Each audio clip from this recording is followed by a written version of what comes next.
Dobry YouTuberovsky. How are you liking the new YouTube format? Like I always told you, thank you for making YouTube your form of communication. And before I get started, I'm going to have me a nice shot of Ensure, which is what us old farts drink. Crack it open. This one's for you, Legionary.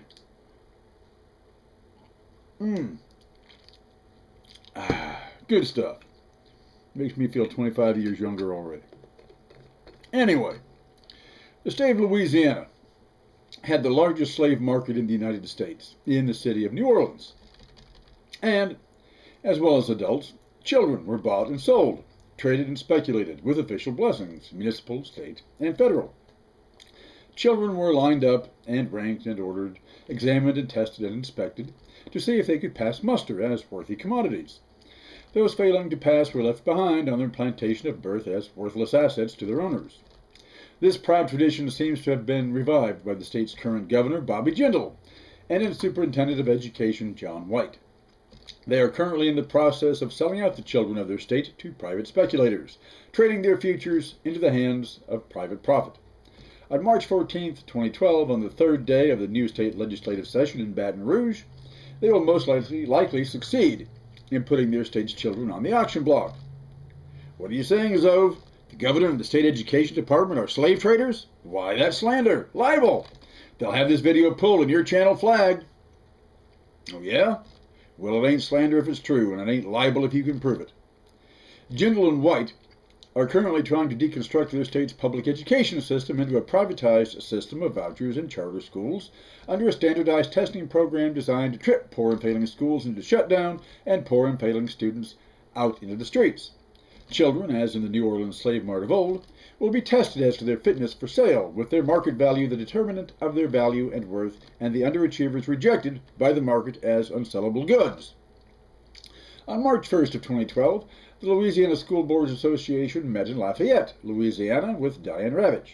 Ms. Ravitch is the author of The Death and Life of the Great American School System, How Testing and Choice Are Undermining Education. Ms. Ravitch once supported all the neoliberal nostrums for reforming education.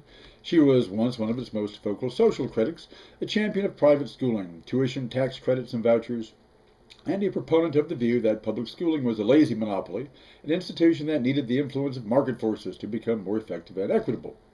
In her conservative phase, she was an influential education policy wonk in the U.S. Department of Education, gaining special prominence during the George W. Bush years, but in the past couple or so, she has reversed her previous position on the equity of public schooling and has been outspoken in her judgment that No Child Left Behind, the domestic policy centerpiece of W's administration, is a failure. After nearly 4 decades of right-wing policy-making, Ravitch has conspicuously disavowed her earlier positions and making us wonder how this could happen. At the Lafayette meeting, she told State Superintendent John White to his face that it's the wrong way to go, that public education, not just in Louisiana, is in 50 states of crisis in a fight for survival. Of course, John White, as a proud GOP anti-state fanatic, wasn't about to take any gaff off this outsider coming down there telling the sovereign state of Louisiana what to do with his children. We need solutions and we need change, he told her. It's an easy thing to poke holes, but we don't need people pointing out problems. But isn't that what the likes of John White have consistently done to public schools? Insist they're nothing but socialist basket cases, needing that invisible but firm hand of the market? The catch is, of course, that he believes he alone has the solution, that he and his agenda are not problems for pointing at. He went on to cite New Orleans as the best example of how libertarian reforms are the way to go. To which Ravitch replied, it's not reform, it's destruction of public schools. And if you think about it, she's right. It completes the destruction of social infrastructure begun by Hurricane Katrina, as outlined in Naomi Klein's shock doctrine, using disaster and trauma as a vehicle to wipe the slate clean and impose one's own agenda upon the desperate. Further proof of this is that disaster recovery was the blanket excuse for tearing down most public housing in that city, which had not been significantly damaged by the hurricane or flooding, but was in keeping with the demolition of public assistance in general, long sought by the business elites of the city. Those old housing projects in particular were seen as nests of crime preying on the city's tourists in the French Quarter, so here was a chance to wipe that slate clean. Since the same people are pushing this neoliberal education program, one can't help but logically draw the dots that demolition and destruction of public education is part of their same pseudo-revolutionary agenda. Some things don't happen at a school level, and someone needs to do those, Gary Richmond said, and he heads the National Association of Charter School Authorities and has worked with the New Orleans school system since 2005. What's the tax rate for schools going to be? How do we know we have enough schools for the kids we have? If we don't have enough school buildings, who's going to manage bonds and manage construction of new buildings? How are we going to make sure that kids with special needs are provided for? And that's the rub. Time for another rub for me. The charter program turns over to private companies schools built with public funds and still funded with public money. The public's buildings are being used for private profit, and it still has to maintain them because the private company is not reinvesting its profit back into infrastructure maintenance or new facilities. That's still the public's concern, but not curriculum, not admissions. That needs to be in the hands of private administrators.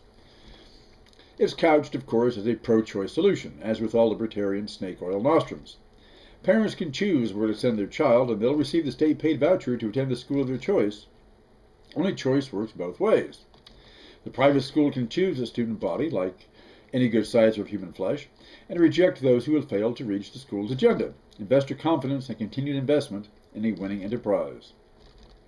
This means the dodos and dummies, the handicapped, the behavior problems, the non-native English speakers will be left behind to rot in underfunded facilities whose failure is then an excuse to shut them down. Students will end up having to compete for the privilege of schooling, and those who are just a point behind get dumped on the streets with the uneducable, or even if the school decides it has enough and is not accepting applications at this time. Unschooled children can join their unemployed parents, and stagnation behind some overseer who's decided he has enough pickaninnies on the plantation to feed already, so sell out the rest down the river. At this meeting in Lafayette, Miss Ravitch told John White that the voucher system has done nothing to lower graduation and grade gaps, but increased them, citing Colorado, where only 12% of voucher students graduated as opposed to 78% in public schools. Is this because of lower standards in the public schools, or because standards in the private schools are set so high purposely as to trip up the average student? Focused on the superior child, they're quite willing to flunk out Johnny Average after sucking up the last cent of his voucher money. Sorry, he just couldn't measure up to our standards, so he's flunked out the door with nothing, even if he has tried the best he can. Ravitch went on to chide Governor Jindal as continuing to push it in spite of its failures, and accused Wall Street interests and hedge funds, or their operators working with wealthy foundations, need I say Koch brothers, of being behind this process. Now, it looks like I just did. In an attempt to stage a corporate takeover through privatization. John White reacted angrily, calling that accusation as corporate pawns an insult to the thousands of educators and parents. But it's not an insult to them to destroy their collective representation, their unions, their benefits, their tenure, to put their morale into the toilet by the value-added model of teacher evaluation. Of course, that is the whole point and modus vivendi. To John White, it seems no insult to parents to see them scrape and sacrifice to send children to school only to be told, "Sorry, Charlie," at the end of the line.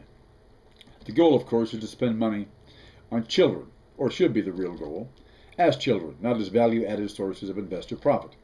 The use of this term is a business model by charter and voucher proponents, and it's the giveaway derived from business contract law and referring to the difference between production costs and sale price.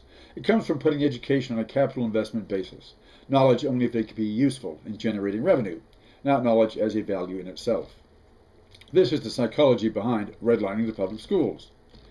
To redline schools is to redline children, their opportunities, their future, themselves as citizens and persons.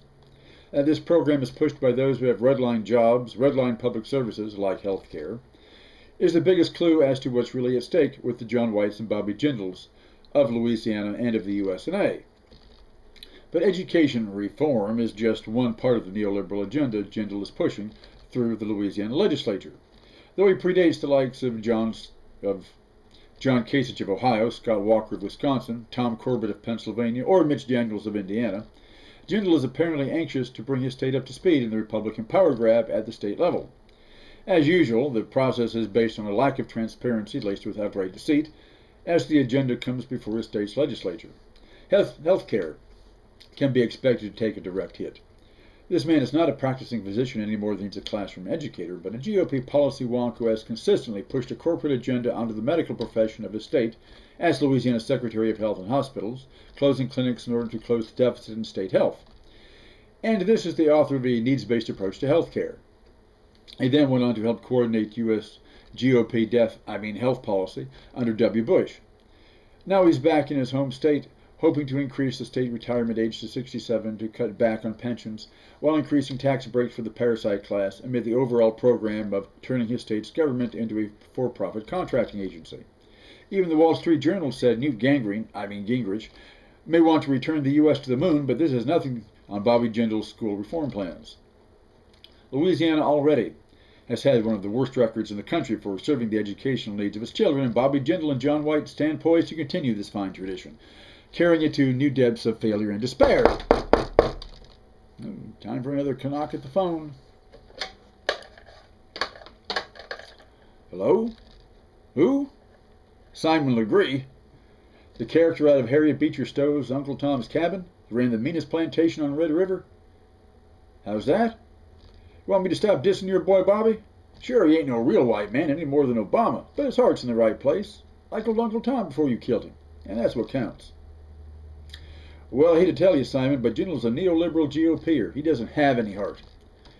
You're too much of an old-time Southern Democrat to know that. Next to him, even Simon Legree was a saint.